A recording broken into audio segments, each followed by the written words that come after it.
5, 4, 3, 2, 1. And it's live.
This is Leicester Till I Die TV.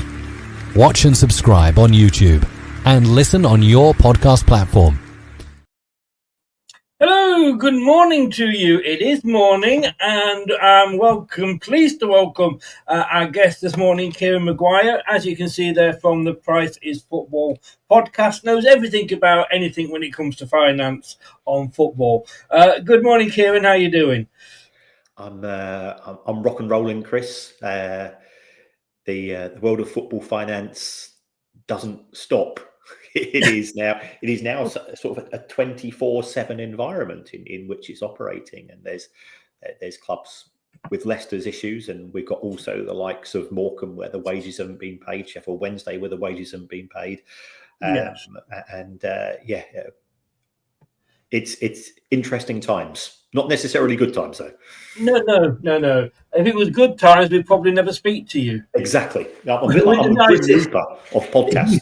You are, and I don't mean that horribly, but do you think, first of all, like you say, with all these clubs having problems, and some of them a lot worse than us, like you say, Morecambe and Sheffield Wednesday, do you think this is the football authorities not doing due diligence well enough?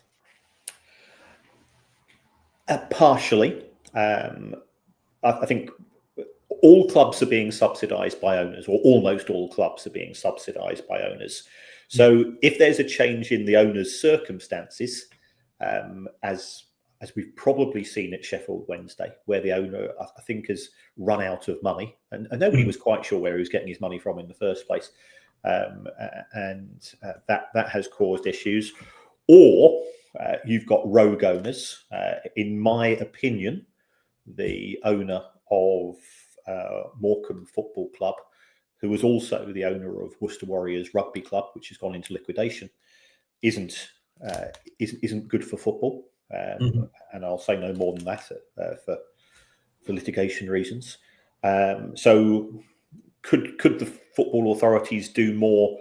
Potentially, yes, but there's legacy issues that sometimes you don't find out about these people until it's too late, and they've been embedded in the system.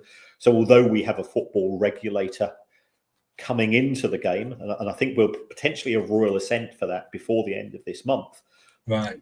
It's not a magic wand which is going to solve the ownership and governance issues of the game. Yeah.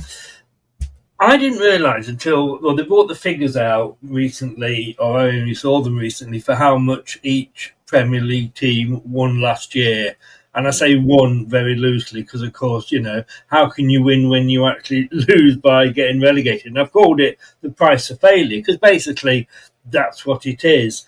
I mean, by coming 18th, so the third worst team in the league, we still got 116.9 million, just short of 120 million for failing.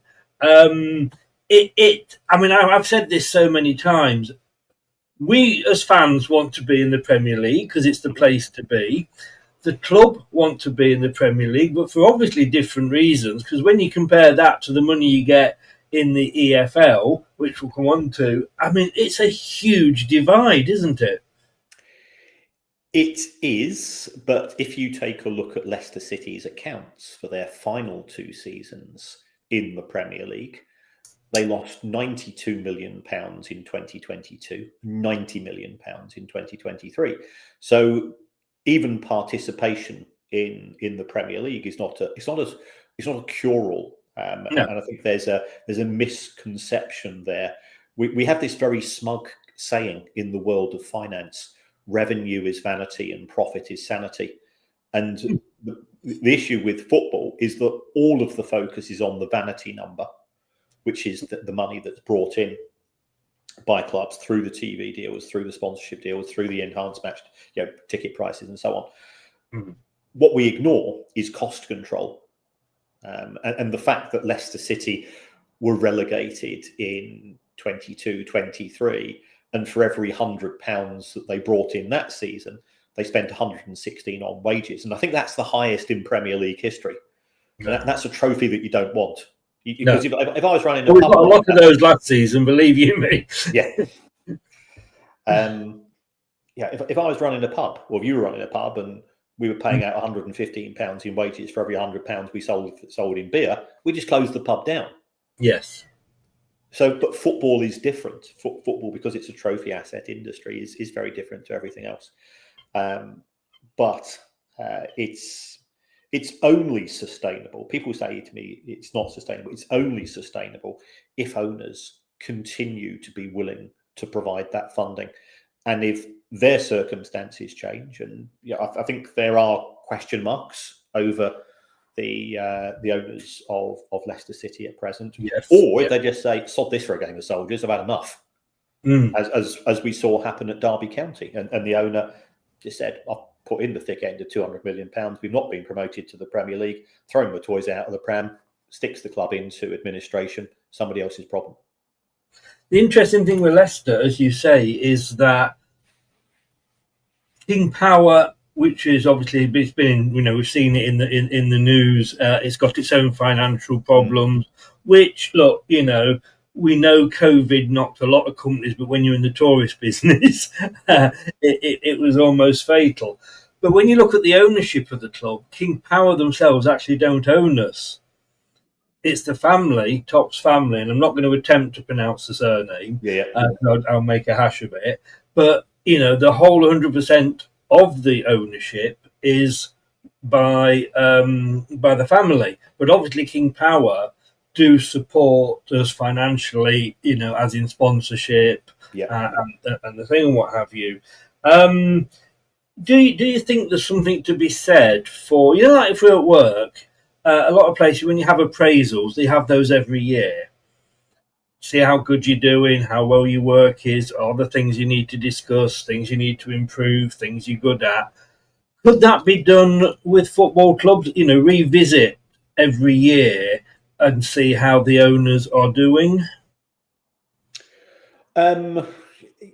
Yes. I mean, in theory, both the Premier League and the EFL do that on a partial basis, because you have to submit budgets, you have to submit your accounts earlier than they are put into the public domain to both the Premier League and the EFL, depending upon which competition you're in. And if they see any red flags, then they are at liberty to take appropriate action. The trouble is, because that appropriate action will normally be on the lines of, hey guys, you need to spend less money, that if that goes out on social media, you get fans throwing tantrums, because fans don't want sustainable football clubs.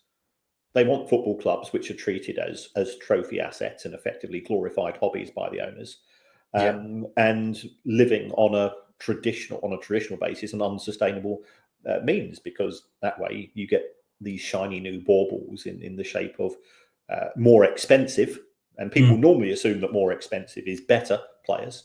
And on the basis of that, the club becomes more successful in terms of what you see on the pitch. So I think there is this contrast, and I think a lot of fans are in denial as to what they say when they claim to say, I want a sustainable football club. I want to be able to take. I love my club. Doesn't matter who the club is. and I want to be able to go, and I'm looking forward to taking my kids, or I'm already taking my kids. I'm looking forward to taking my grandkids as well. At the same time, if the club doesn't sign a player from Bolivia for £40 million who scored 22 goals on YouTube, you immediately accuse the club of lacking ambition and sack the board. The amount of abuse that I saw for the Liverpool owners 12 months ago, because Liverpool were very quiet in the transfer window, was staggering.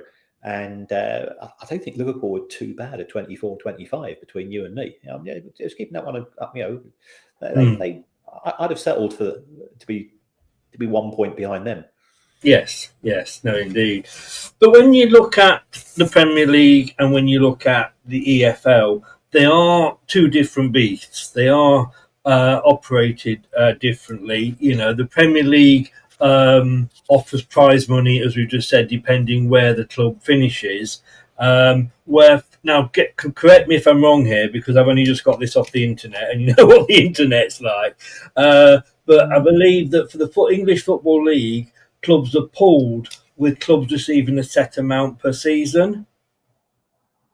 Yes, it's about 9 to 10 million. So if you are no longer in receipt of parachute payments, but is that the same amount for somebody in League Two as it is for the Championship, or is it scaled? No. I mean, the EFL TV deal is split. 80% goes to the Championship, 12% goes to League One, 8% goes to League Two. So it is very much geared towards clubs in the Championship. And you probably get around about £10 million, I think, in 25-26 for a non-parachute club. Yeah. And I suppose, obviously, it all depends as well how much you are featured on telly. Is it a case of in the Premier League, every game you more games you're featured in, the more money you get, which again tends to support the bigger clubs anyway, because they're on telly more, which is understandable. They're the bigger draw. Is that the same again in the Championship? Because, I mean, for example, for Leicester, I think from our first 6 games, 5 of them are on the TV. We've only got 1 3:00 kickoff in the first 6 or 7 games. So, I mean, I look at it that fans get annoyed that it keeps getting changed. But is the club benefiting from that? Marginally. We're talking tens of thousands for a broadcast match. Right. No more than that. So it's not money which is going to move the dial. No. I mean, the big issue as far as Leicester City is concerned, that you're likely to be in receipt of parachute payments in the region of 45, 48 million. That was going to be my next question because they're not released the most recent figures. But it is around 45, 48 million. Is that per year? No, because Leicester City were relegated. You normally get parachutes for 3 years unless you've been promoted to the Premier League and then instantly relegated, in which case you'll get 2. So it's probably around about 46 in year 1 and 36 in year 2. If we take a look at Leicester's accounts for 23-24, in total the broadcast income was 54 million. So that would have been their share of the EFL TV deal plus their parachute payments. Plus, they might have got a little bit of money from UEFA under sort of the unravelling of the way that UEFA hands out money. But we're talking very, very small sums indeed. So, I mean, it's almost a 50% drop then, isn't it, in, non-ticket sale revenues? Yes, and players, or some players, will have clauses in contracts which click in upon relegation. Certainly the rumours that I heard that Leicester didn't have such clauses, but looking at the figures in front of me, there was a 48% reduction in the overall wage bill. Now, I think Tielemans left, Maddison left, Harvey Barnes left, Dewsbury Hall left, he went in the season you were in the Premier League. So I think some of the big earners would have shifted. Did Casper go as well? Casper went, yes. Yeah. So I suspect that the reduction in the wage bill was mainly driven by some of the more high-profile players moving elsewhere. There were rumours, and ultimately, it's none of my business, and I genuinely don't care. There were rumours that Jamie Vardy didn't have any such clause in his contract, and he was possibly the highest-paid player in Championship history. Although he'll have to be on a really good deal to be greater than that of Alexander Mitrovic when he was at Fulham, because they actually gave him an enhanced contract that season. Which and then he went off to play in Saudi, and good luck to him. He'll be earning crazy money. As they do. Funnily enough, a lot of those players that you were naming there from Leicester, most of them went to Chelsea. Both our clubs' parent club, isn't it? Really. Don't bring up the Chelsea issue. I'll start twitching. There were 5 players who in that Chelsea team who played for Brighton. Really, won the Club World Championship. I know it's even Dewsbury Hall got on the pitch for that one. Very quick, and look, I know you're tight for time, so I'll make this my last question. I really do appreciate you coming on. Is PSR? This is the last year of PSR. Possibly. Possibly. Nothing's been finalised. Oh, I thought it was right. Okay, so it'd been for the possibly. And look, nobody likes it, as far as I can see. The clubs abuse it. I mean, look, we whether you call it a loophole or legal movement is another matter. But when you're selling things to yourself and moving signing players on 10-year contracts to split the cost, it's all becoming a bit of a joke, isn't it? Really. What this new thing that's going to be coming in, that's something to do with wages, isn't it? Do you think that will be better? No, it's just moving the deck chairs on the Titanic. A clever club, shall we say, will work its way around that. I guess, and there are ways you can work your way around it. I'm sure there is no desire. Given that the Premier League owners had the opportunity to prohibit the issues that Chelsea took advantage of, selling a women's team that was getting crowds of 2,500 at times last season for £200 million plus to itself, selling hotels to itself, car parks to itself. Yes.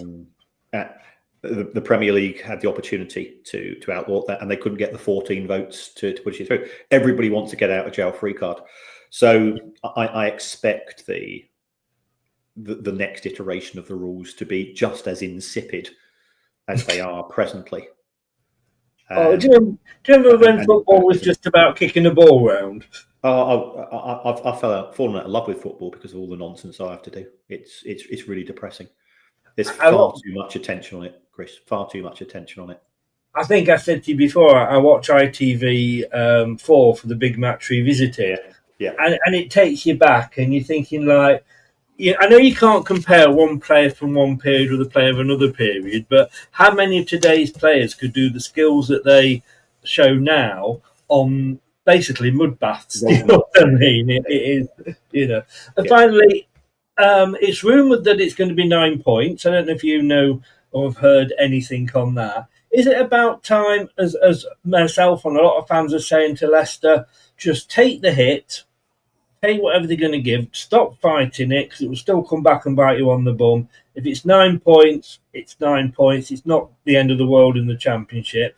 Or have you not heard anything? I've not heard anything concrete. I mean, hindsight's a wonderful thing, Chris, and there's a case for saying that Leicester perhaps would have benefited from taking a hit last season. If you'd finished 19th instead of 18th, would it have made any difference to you? Because let's be honest, you were relegated by February, as were Southampton and Ipswich. Yeah. But the politics involved complicated. My concern is that you could get charged by the Premier League for the 3 years ended the 30th of June 2024 in respect of the losses. And you could get charged by the EFL for the 3 years ended the 30th of June 2025. So the danger is that you get a double whammy in terms of points deductions, which will have a negative impact upon 25-26.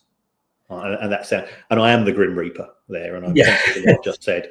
And that is worst case. That is worst case scenario. And for all we know, Leicester City have complied with the rules. I mean, remember they did overturn the Premier League's attempt to charge them for the 3 years up to the 30th, to the end of 22-23. That was successfully defended. And if Leicester City fans are thinking of putting together a statue of anyone, it should be Nick DeMarco. I'm going to say, yes. Let's start a GoFundMe page for his wages. I've got to say, how much is a season ticket at Brighton? Because I'm going to give up at Leicester at this moment in time. I pay it's really good for me. I pay £600, and that includes free travel from all over Sussex. Really? So wow, it's pretty good. Yeah, that saves me £6 or £7 a match. Yeah, it all adds up, doesn't it? Kieran, look, I know you've got more to go to today. It's a busy day, so I'm going to let you go. I appreciate you coming on, and thank you, as always. Always a pleasure. And go and check out the Price of Football podcast. Yeah, exactly, mate, exactly. Have a good day. I know it's going to be a busy one for you, but take care. Cheers now. All the best. Cheers. Take care. Bye-bye. Cheers. Bye-bye. Right, let's. We're going to thank Kieran for coming on there. He's got a really busy day, obviously with everything that's going on with football, And we were watching last night. The time's changed a few times. Right, let me go through this very quickly then. Now that Kieran's had to go, and like I say, as always, we do thank him. I want to make this to a size where you guys can actually read it, but I will talk you through it anyway. So this was the Premier League for last season, and let's just put it this way. So all 20 clubs earn a share of Premier League prize money. The amount each club receives depends on their league position and number of televised matches. Well, see, to me, that first of all says, well, look, if you're Man United, who, maybe Man United's a bad example. Chelsea, who don't need the money, are going to get more television money because they're one of the big six and are featured more. Now, I get it. Is Sky going to show or want to show Chelsea versus Liverpool or Leicester versus Southampton? So I get that totally. I don't have an argument with that. But should they get more money just for being a bigger club? But then throw that back into the mix today. This coming season, and like I said, 5 of our first 6, is it? Something like that, matches are on TV. So I've got an itch here. Prize money consists of UK and international merit broadcast payments, equal shares, commercial revenues, and facility fees. All clubs received a central commercial payment of 7.9 million and equal shares from the UK and international revenues, which you can see split up there. Clubs are also paid a facility fee for matches broadcast on domestic TV. Liverpool had 30 of their matches televised, more than any club. Now, they say this is what gets me. And oh, hiya, Clib, I've just seen you saying there. Shouldn't you be tidying your new house up? I can say, I come back to the point, do Liverpool need that money? And I get that they're on 30 times more than us, etc., but there we go. Now, this was how much money each team won last season in the Premier League. So this doesn't take into account ticket sales, shirt sales, anything like that. Liverpool got £174.9 million. Only 3.4 million more than Arsenal, who finished second, and about 9 million more than Manchester City, who finished third. Chelsea, obviously 163, but they'll get more from the Club World Cup. And congratulations to them and Enzo, I have to say.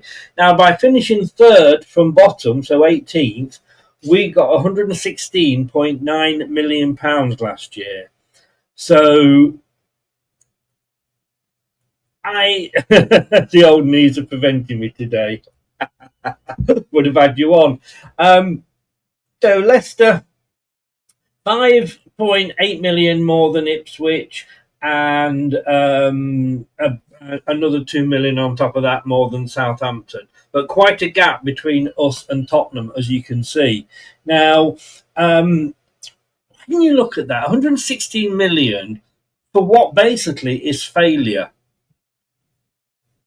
It's a little bit, it's you do wonder how these clubs actually end up making a loss. Now, is it a case of the fans demanding too much? Once we'd won the Premier League, we felt we had to still then spend money to compete, to try and get back to the top table. Maybe the club did as well. And maybe, or you've got to look at this and you've got to say, how badly was it run? And how, when you look at the money, if we'd got a proportion of that money that we'd let all those players go for on a free, then we probably wouldn't have any problems with PSR at all. All those players going on a free have cost us. It's as simple as that. Now, moving on down into the Sky Bet Premiership, very interesting that they are stopping advertising on shirts for betting companies at the end of the year. So how will that affect advertising revenue? And yet, I wonder if Sky Bet are going to stop sponsoring the EFL. Are Sky not going to take any adverts for betting during football matches? I mean, if they stop that, can you think the money that they're going to get? It'd be well cut, wouldn't it? But let's take a dive into the EFL. Now, like I say, bear with me because these are the facts I've got off the internet.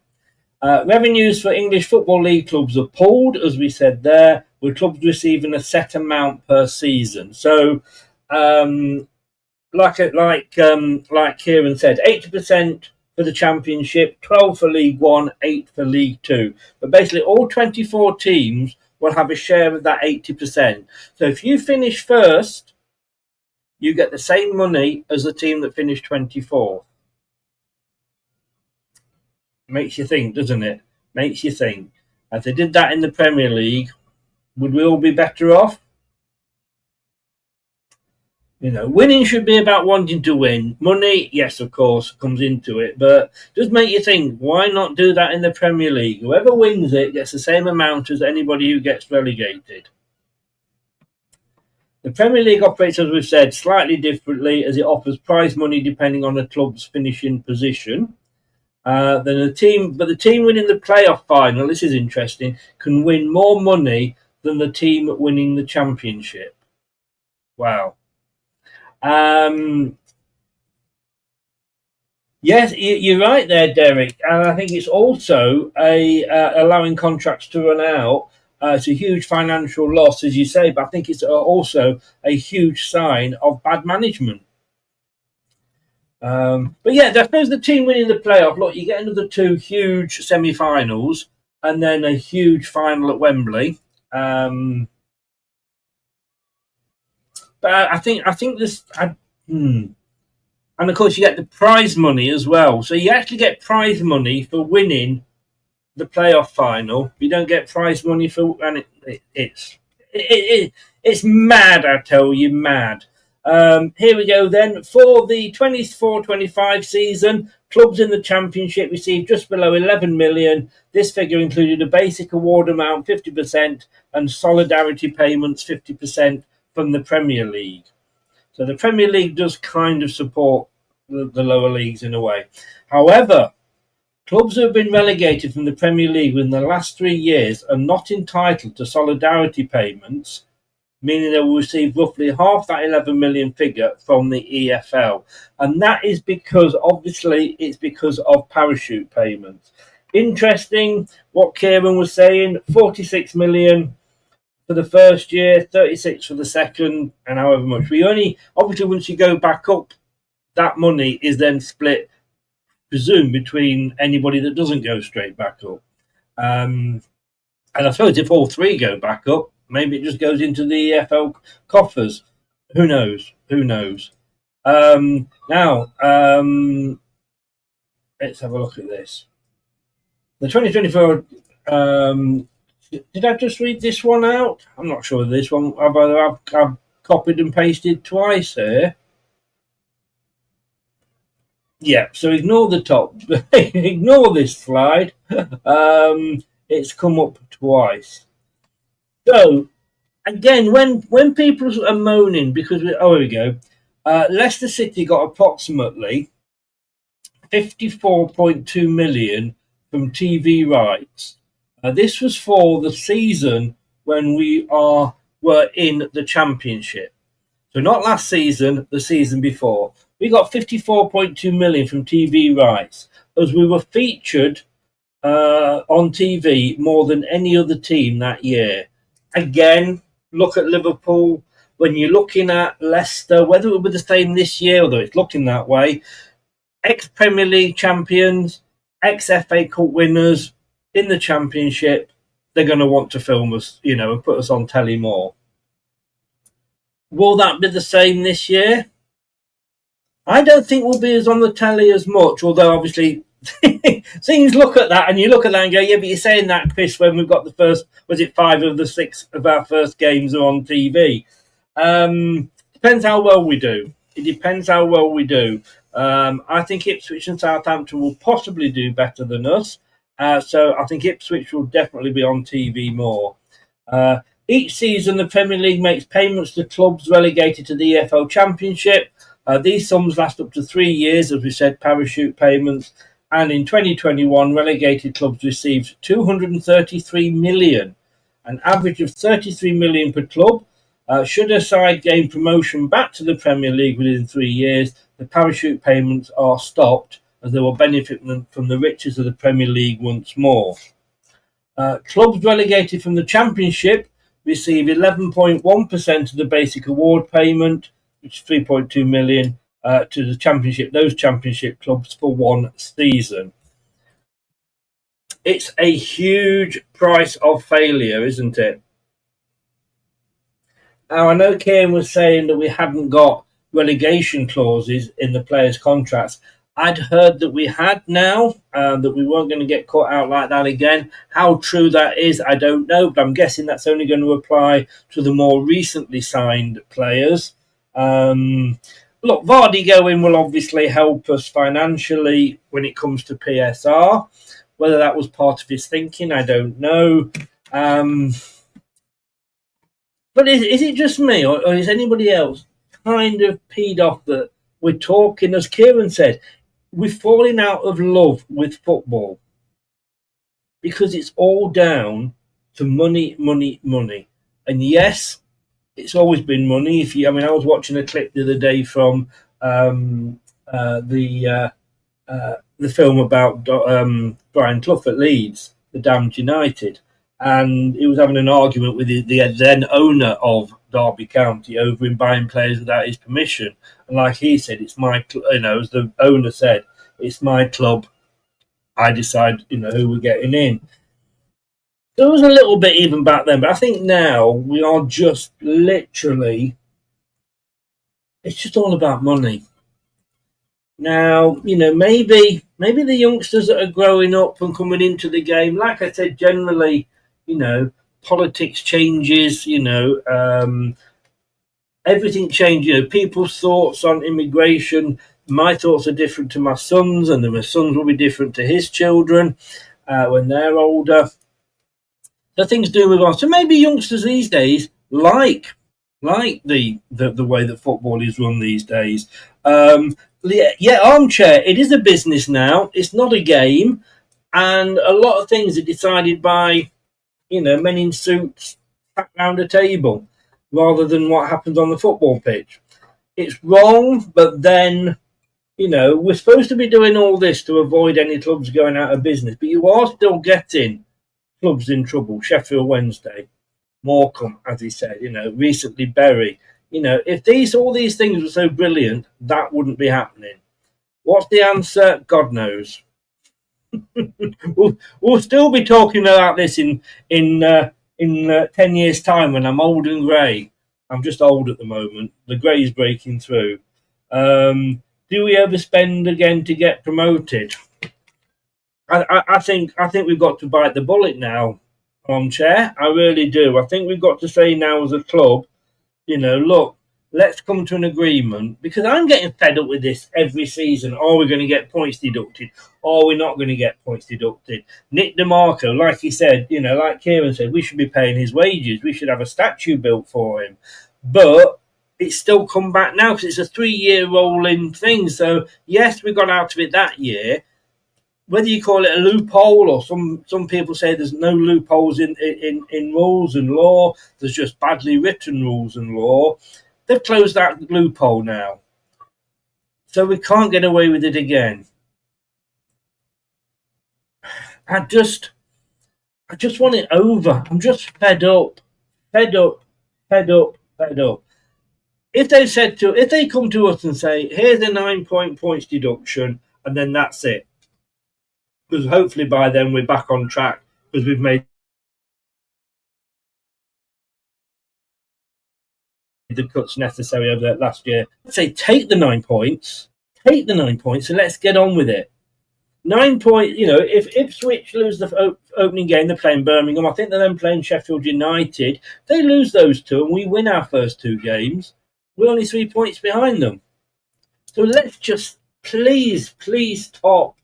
Susan, John, whoever's doing this, the tea lady, just say, we will take whatever you're going to throw at us and we want to get on with it. We want to get back to, I want my club back to getting promoted or relegated on the way they play on the pitch, not on whether we're going to have a points deduction hanging over our head. And can we sort it before the start of the season so that we know where we are? Because I think the worst thing, I don't think you should deduct points during the season, ever. I feel sorry for Nottingham Forest and Everton. They had the points deduction during the season, and that's bad.